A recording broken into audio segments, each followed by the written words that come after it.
Que vaut la Insta360 Go 3 face à une Action Cam classique? C'est ce qu'on va voir aujourd'hui dans ce face-à-face entre ces deux caméras. Regardez bien car la différence ne saute pas forcément aux yeux. Attention, c'est parti.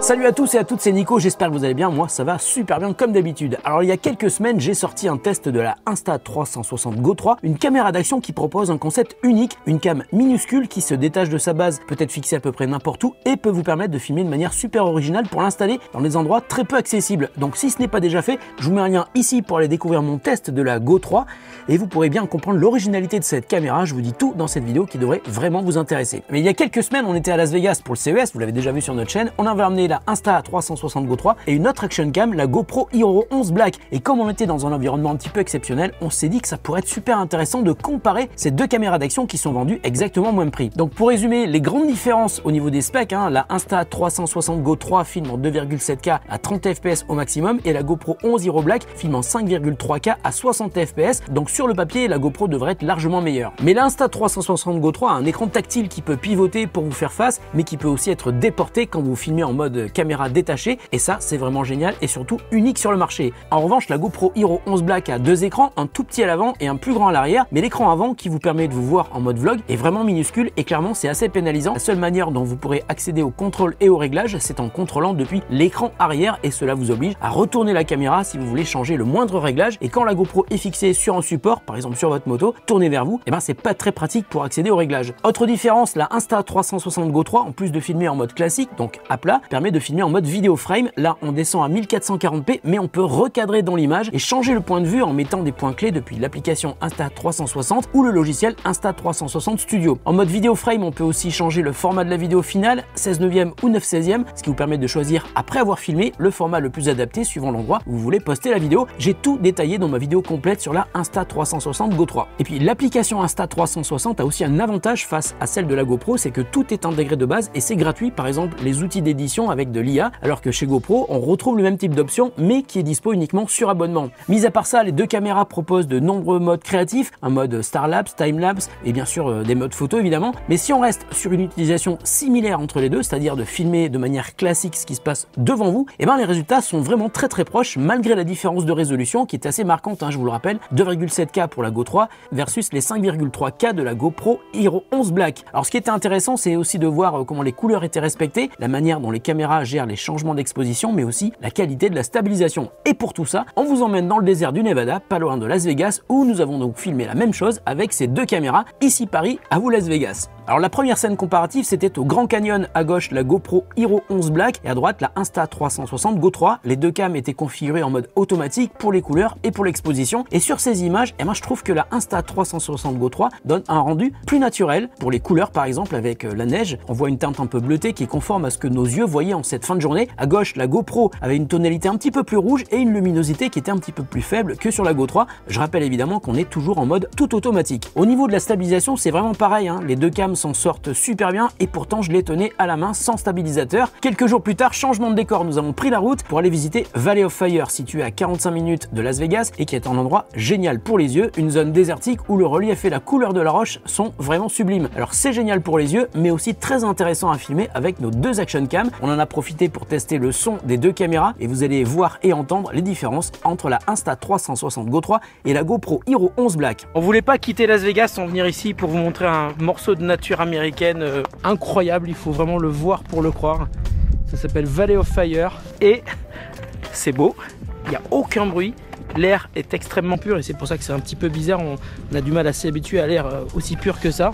Valley of Fire, c'est quand même incroyable comme endroit parce qu'en fonction de l'heure à laquelle tu viens, tu peux te mettre au même spot, tu n'auras pas les mêmes photos, tu n'auras pas les mêmes vidéos parce que le soleil et les canyons sont juste magnifiques et les petites couleurs orange, c'est juste dingue. Je rêve que d'un truc là maintenant, c'est de voir le coucher de soleil ici, ça doit être incroyable. Des petites couleurs roses avec ces roches orange, c'est vraiment, soyez jaloux, on a de la chance d'être là.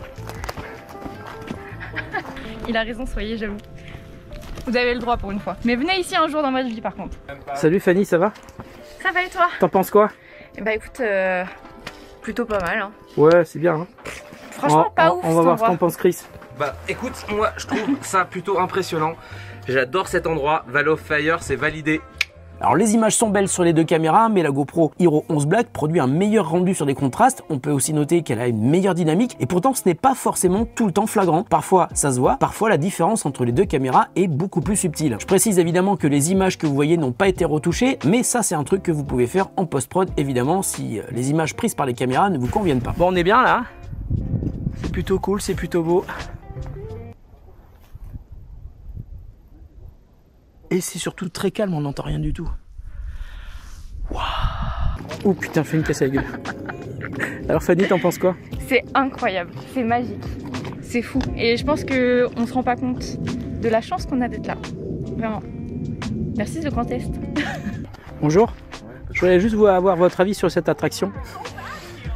On cherche le train de la mine et pour l'instant la file d'attente est très jolie, mais on voit toujours pas le train de la mine passer. Je suis très C'est plutôt réaliste. Plutôt réaliste, hein. Plutôt. Ouais. Ah, ces Américains, ils sont forts. Hein. Ouais.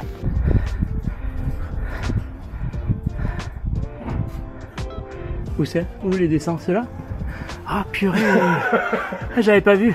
C'est-à-dire qu'un peu il y a le logo LucasArts là-haut. Pour de vrai, hein. C'est le logo LucasArts. Lequel? Ah oui. Ah exact. Purée, c'est vrai. Explique-nous l'histoire du logo là. Alors, il y a à peu près 4000 ans, il y a un mec qui a décidé de faire une boîte pour faire des films sur l'espace. Et il a dessiné son logo parce qu'il l'avait dans la tête.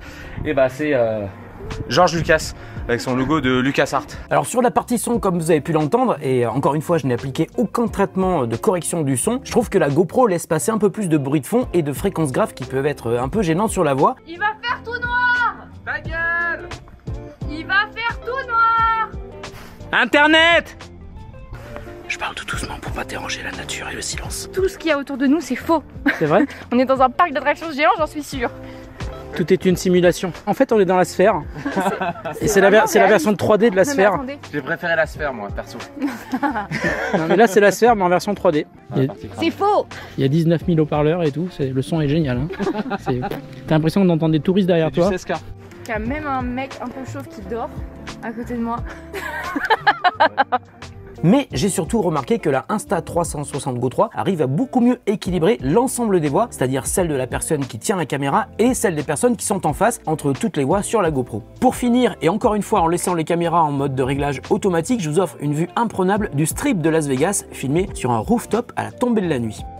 Donc après avoir filmé tout ça avec nos deux cams, notre avis est plutôt simple. Si on compare les images tournées en plein jour, on obtient une meilleure définition et un meilleur contraste avec la GoPro Hero 11 Black. Sur la Insta360 Go 3, il y a donc ce fameux écran qui peut être déporté ou qui peut pivoter. En mode caméra détachée, la Go 3 a aussi l'avantage de pouvoir être accrochée sur une casquette, fixée sur un aimant sur vous, ça reste super discret, mais la résolution du capteur de la Go 3 est plus faible et les contrastes sont un poil moins bons. Et le gros point fort de la Go 3, c'est vraiment quand on détache la caméra. Et là, elle se faufile partout. On peut passer la caméra à son pote et continuer à regarder le retour de l'image sur l'écran à distance, et on peut même faire de la macro en plaçant la Go 3 dans des endroits où la GoPro ne pourrait même pas rentrer. Alors en matière de points forts, ce qui met aussi la Go 3 devant la GoPro Hero 11 Black, et d'ailleurs devant n'importe quelle autre GoPro, c'est le fait que le montage, l'installation soit très facile, notamment grâce à son système aimanté sur la caméra, mais aussi sur le pod, avec des accessoires de fixation qui sont livrés de base avec la Go 3. Clairement, pas besoin d'autres accessoires, alors que pour la GoPro, on aura sans doute besoin de beaucoup plus de systèmes d'accroche qu'il faudra acheter en plus et qui vont la rendre un petit peu plus compliquée à fixer ou à porter, car ça prend évidemment plus de place. Et c'est pareil pour l'écran, la GoPro Hero 11 Black n'a pas d'écran pivotable, et pour retrouver une ergonomie similaire à celle de la Go 3 avec son pod, il faudra acheter des modules supplémentaires, les modules média, les modules affichage pour les GoPro, donc il faut rajouter environ 150 € et ça donnera évidemment un volume supérieur. Ensuite, un mot sur l'autonomie, la GoPro Hero 11 Black peut tenir environ 1h20 dans sa résolution maximale, c'est plutôt bien. En revanche, la Insta360 Go 3 a une autonomie qui est variable car elle possède deux batteries, une dans la caméra et une dans le pod, et en mode autonome, la petite caméra peut filmer pendant 45 minutes, ce qui compte tenu de sa taille est assez impressionnant, et si elle est installée dans le pod, d'une part la petite caméra se recharge, mais son autonomie maximum atteint cette fois-ci les 2 heures, soit pratiquement le double de celle de la GoPro Hero 11 Black. Autre détail qui peut vous faire pencher entre les deux caméras, la GoPro possède un slot micro SD, ce qui n'est pas le cas de la Insta360 Go 3 qui possède uniquement une mémoire de stockage interne, et elle est dispo en deux versions, 64 et 128 Go, il faudra bien choisir avant l'achat. Et si j'ai fait cette cette comparaison, c'est que ce sont deux caméras qui sont vendues exactement au même prix aujourd'hui. Mais si je devais partir avec une seule de ces caméras quelque part, je pense que je pencherais plutôt vers la Go 3 pour son côté super polyvalent, son écran pivotable et le fait que pour des contenus postés sur les réseaux sociaux, la différence de qualité entre les deux est trop faible pour se dire que la GoPro Hero 11 Black est une meilleure action cam. En tout cas, vous avez vu nos images et vous pouvez comparer. Si la Instago 3 ou la GoPro Hero 11 Black vous intéresse, je vous mets des liens en description de la vidéo. J'espère que cette vidéo comparative vous a intéressé. En tout cas, ça a été hyper intéressant de comparer ces deux caméras. Dites-moi en commentaire quelle serait la caméra que vous choisiriez entre ces deux cams et pour quelle raison. Et si vous voulez qu'on fasse d'autres comparatifs de ce genre, dites-le nous aussi en commentaire sous la vidéo. Prenez soin de vous et de ceux que vous aimez. On se retrouve très bientôt pour une autre vidéo sur The Grand Test. Salut à tous et à toutes